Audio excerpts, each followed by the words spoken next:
नमस्कार, कशा आहात आपण? आजच्या व्हिडिओमध्ये आपण वेळखाऊ कामं कमीत कमी वेळेमध्ये कशी करायची ते पाहणार आहोत आणि यामुळे तुम्हाला दररोजच्या कामामध्ये भरपूर फायदा होईल। नक्कीच व्हिडिओ शेवटपर्यंत पहा। आवडल्यास मित्रपरिवारासोबत शेअर करा। इथे आपली पहिली टिप आहे साडीसाठी। आपण बऱ्याच वेळा पाहतो दुकानामध्ये ज्या साड्याच्या घड्या घातल्या जातात तशी घडी जर आपण घरी घालायला घेतली तर अजिबात ती घालता येत नाही, भरपूर यामध्ये वेळ जातो। पण आज आपण दुकानदाराप्रमाणे घरच्या घरी सोप्या पद्धतीने साडीची घडी कशी घालायची ते पाहणार आहोत। तर इथे पाहू शकता साडीला मी नेहमीप्रमाणे फोल्ड केलेला आहे आणि त्याचा पदर असा वरती घेतलेला आहे। त्यानंतर पदराची साइड जी आहे त्याचे काठ जे आहेत किंवा इथे पाहू शकता गोंडे आहेत, तर हे गोंड्याचा भाग आपण आतमध्ये असा घ्यायचा आहे। साधारण 5 ते 6 इंच आतमध्ये हा भाग घेतल्यानंतर साडी आपल्याला अशी व्यवस्थित करायची आहे, सरळ करून घ्यायची आहे। त्यानंतर त्याची अपोजिट बाजू अशी करा आणि आपण याला असं फोल्ड करणार आहोत। इथे तुम्ही छोटी मोठी तुमच्याप्रमाणे घडी घालू शकता। त्यानंतर इथे याला आपण असं व्यवस्थित करून घेतल्यानंतर पाहू शकता याच्या आपल्याला छान अशा प्लेट्स पाडता येतात आणि इथे काठ हे खूप मोठे आहेत तर मी हे काठ वरून ठेवणार आहे। तो छोटे काठ सुरुवातीला मी असे वरती घेतलेले आहेत। इथे देखील तुम्हाला छोटी मोठी घडी तयार करता येईल आणि पाहू शकता दुकानदाराप्रमाणे अगदी सुंदर घडी आपण सोप्या पद्धतीने घातलेली आहे आणि सुंदर आपले जे काठ आहेत ते असे वरी आल्यानंतर साडी अजूनच छान दिसते। इथे ही घडी 2 वेळा फोल्ड केल्यानंतर अशी लांब झालेली आहे। याला जर तुम्ही 3 वेळा फोल्ड केलं तर नक्कीच ही घडी अजून छोटी होते, तर तुमच्याप्रमाणे तुम्ही याला कमी जास्त करू शकता। पाहू शकता किती सुंदर सर्व बाजूंनी असे छान काठ दिसत आहेत।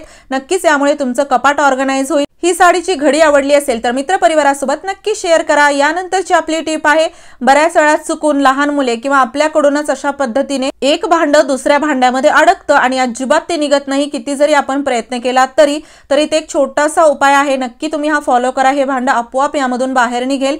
हे कोणतंही अडकलेलं भांड छोटं असं किंवा मोठं असं आपल्याला पाण्यामध्ये 2 ते 3 मिनिटांसाठी ठेवायचं आहे, जेणेकरून काय होतं खालच्या भांड्यामध्ये थोडंफार पाणी जातं। हलवून पहा, पाण्याचा आवाज येत असेल तर नक्कीच आपण पुढची प्रोसेस करू शकतो।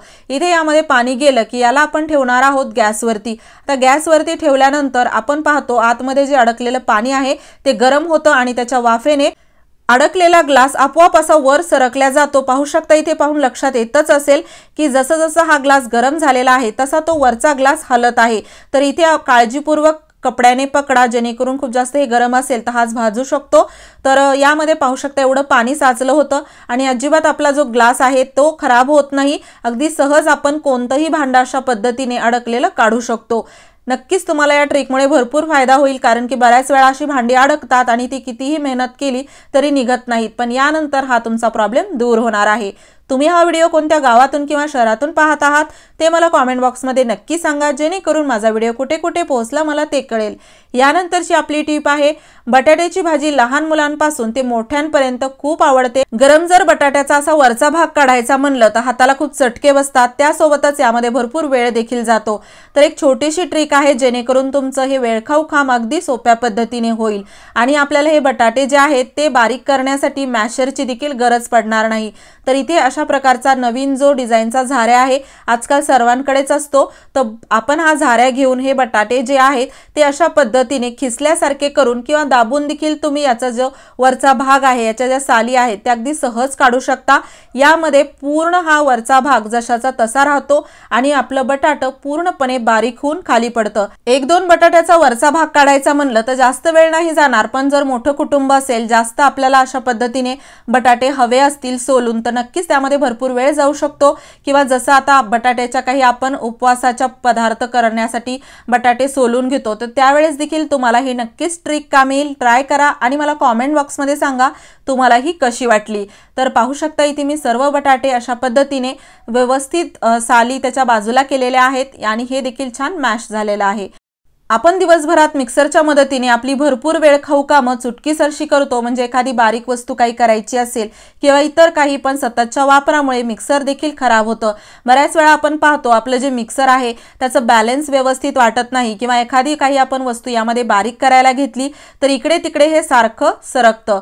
तर असा प्रॉब्लेम जो जास्त करून होतो तो त्याच्या खालच्या पायामध्ये प्रॉब्लेम आलेला असतो। म्हणून म्हणजे तुम्ही ते पाहू शकता हे जे मिक्सर आहे ते थोडंसं डिसबॅलन्स असं वाटत आहे, तर याचा भाग खालचा ज्याचे जे पाय आहेत त्याचं एक रबर निघालेला आहे, यामुळे हा मिक्सरमध्ये प्रॉब्लेम होत आहे। एखादी वस्तू जर यामध्ये आपण बारीक करायला गेलं तर नक्कीच यामुळे मिक्सरचा जो वरचा भाग हलत असेल तर प्रॉब्लेम होऊ शकतो। त्यासाठी इथे आपण बॉटलचं जे झाकण असतं, पाण्याच्या बॉटलचं झाकण किंवा इतर बॉटलचं, ते याखाली लावू शकतो। यामुळे आपलं जे मिक्सर आहे त्याचं बॅलन्स देखील व्यवस्थित राहील। त्यासोबतच इथे आपलं मिक्सर एका जागेहून दुसऱ्या जागी सारखं सरकणार नाही। इथे मी याला फेविकॉलने किंवा चिकटपट्टीने व्यवस्थित चिटकून घेणार आहे किंवा ग्लूगनने याला परमनंट तुम्ही चिटकू शकता, जेणेकरून हे झाकण याखाली स्टँडचं काम करतील।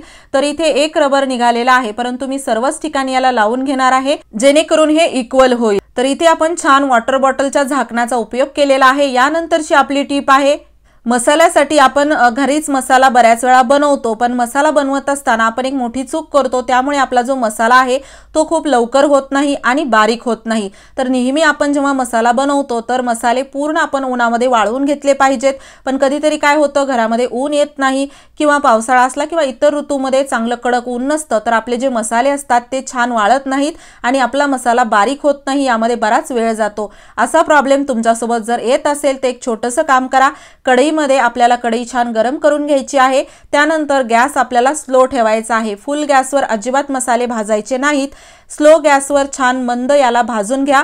भाजून झाल्यानंतर मी मिरच्याची देठ देखील काढणार आहे, याला मी आता सध्या असंच भाजून घेत आहे। थोडंसं असं छान भाजलं की आपले मसाले चवीला देखील छान लागतात, त्यासोबतच छान बारीक होतात आणि त्यासोबतच आपला जो मसाला आहे तो देखील कमी वेळेत होतो। आता जर आपण हा मसाला आपल्या मिक्सरमध्ये काढायचं म्हणलं तर बऱ्याच वेळा आपण जसं आता पाहिलं की त्याचा पाय खालचा व्यवस्थित नसल्यामुळे मिक्सर इकडे तिकडे सरकतं आणि असा मसाला काढायचा म्हणलं मिक्सर बरंच व्हायब्रेट होतं। तर त्याच्या खाली जे आपण झाकण लावलं आहे त्यामुळे देखील आपल्याला मसाला काढण्यासाठी खूप मदत होणार आहे। तर नक्कीच तुम्ही मसाला काढताना मिक्सर व्यवस्थित चेक करा किंवा इतर वस्तू बारीक करताना मिक्सर चेक करून व्यवस्थित झाकण लावून घ्या आणि मसाला भाजून घ्या, जेणेकरून लवकरात लवकर आपला मसाला तयार होईल।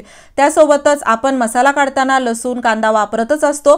अशा वेळेस जर तुम्हाला कांदा किंवा लसूण सोलायचा असेल तर त्यामध्ये नखांना खूप त्रास होतो, जास्त करून तर लसूण सोलण्यामध्ये समोरचा भाग खूप कडक असल्यामुळे निघत नाही आणि पाचोळा काढताना नखामध्ये थोडंफार जाऊन खूप जास्त आग पडते। तर लसूण सोलण्याची खूप सोपी पद्धत आहे, जी वॉटर बॉटल आहे त्याच्या झाकणाचा वापर करून आपण लसूण खूप जास्त प्रमाणात कमी वेळेत सोलू शकतो।